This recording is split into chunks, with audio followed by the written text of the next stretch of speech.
लोग के बच्चे बिहार के बाहर जाते हैं, जिसको मन होता है वही गाली दे देता है, कहता है बिहारी मतलब बुर्बक, बिहारी मतलब अनपढ़। ये शब्द बिहारी गाली बन गया है। आपके घर के बच्चों को गाली दी जाती है, पूरे भारत में बिहारी कह के अपमानित किया जाता है। हम लोग सब लोग बेवकूफ और बुर्बक आदमी हैं। बिहार के लोग बुर्बक नहीं हैं, यहाँ के नेताओं ने हम लोग को बुर्बक बना दिया है।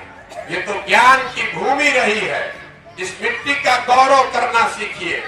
आपके हमारे पूर्वजों ने इसी बिहार में वो व्यवस्था बनाई थी कि पूरे दुनिया से लोग पढ़ाई करने के लिए बिहार आते थे।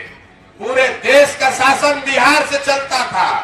देवताओं को भी बिहार में आकर ज्ञान मिला है। और आज हम लोग का दुर्दशा देखिए, हम लोग के बच्चों को पढ़ने के लिए 10,000 15,000 के मजदूरी के लिए पूरा भारत में घूम के गाली सुनकर काम करना पड़ रहा है। ये व्यवस्था बदलिए, संकल्प लीजिए कि आप अपने बच्चों को पढ़ाइएगा, उनको मजबूर नहीं